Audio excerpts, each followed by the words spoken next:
2024-25లో 11.75%తో దూసుకుపోతున్నాము. దేశం ఎంత 9.8% అంటాడు. మళ్ళా ఏమంటాడు, 2025-26లో రాష్ట్రం 10.75%తో దూసుకొని పోతున్నాం, దేశం ఎంత కేవలం 8%తోనే ఉంది అని అంటున్నారు.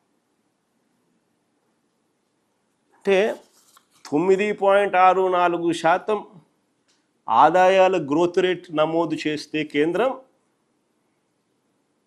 వాళ్ళ జీడిపి గ్రోత్ రేటు కనిపిస్తూ ఉండేది 8%. ఒక సంవత్సరము, దాని ముందు సంవత్సరము 9.8%. మనం 1.99% ఈయన నమోదు చేస్తూ ఉంటే ఏ రకంగా జిఎస్డిపి వృద్ధి రేటు, ఏ రకంగా ఈయన చెప్పినట్టు 11.75%, 10.75% ఏ రకంగా నమోదవుతుంది? ఎవరి చెవిలో పువ్వు పెడతా ఉన్నాడు ఈ మనిషి?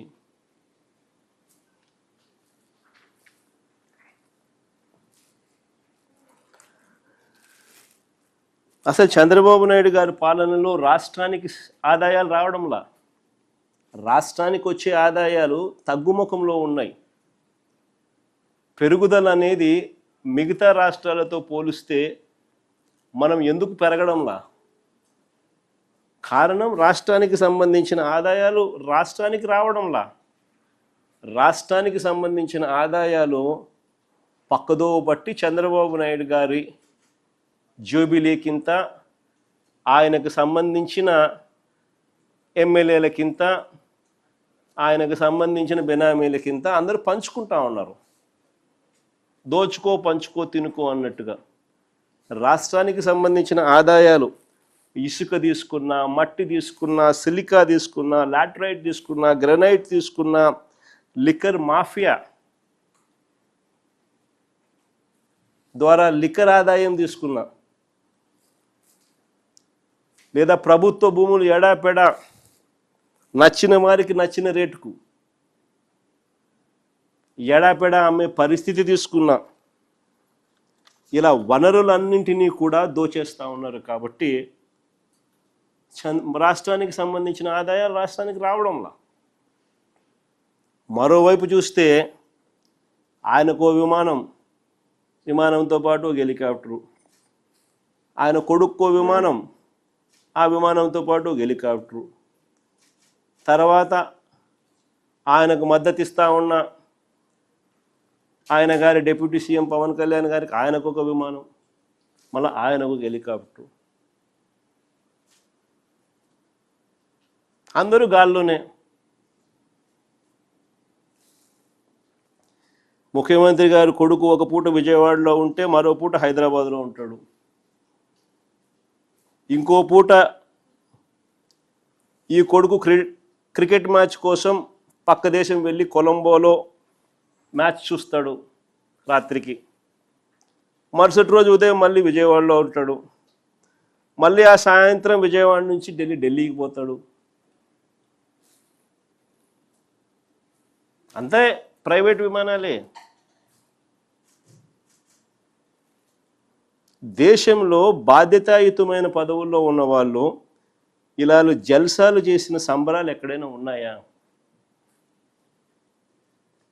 కొలంబోలో మ్యాచ్ ఆడుతా అంటే ఈయనకేం స్వామి, నాకు అర్థం కాదన్నా.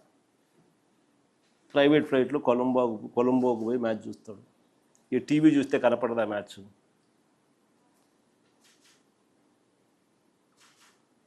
సరే, క్రికెట్ అభిమానివే అనుకో, టీవీ చూస్తే కనపడదా?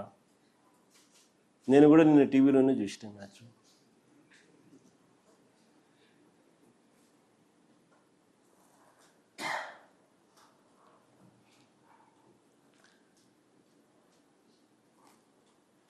రాష్ట్ర ఆదాయాలు ఎలా పెరుగుతాయి? ఇక రాష్ట్ర అప్పుల విషయంలోకి వస్తే మళ్ళీ అవే గోబెల్స్ ప్రచారాలు. చంద్రబాబు నాయుడు గారి నైజం నిజంగా కుక్కతోక వంకరే. అంటే ఎన్నిసార్లు మనము చెప్పినా కూడా, ఎందుకయ్యా అబద్ధాలు చెప్తావు, వాస్తవాలు ఇవి, ఇదిగో వాస్తవాలు, అని మనం ఎన్నిసార్లు ప్రజెంటేషన్ ఇచ్చినా, ఎన్నిసార్లు మనం సాక్ష్యాలు ఆధారాలతో సహా చెప్పినప్పటికీ కూడా అవే గోబల్స్ ప్రచారాలు,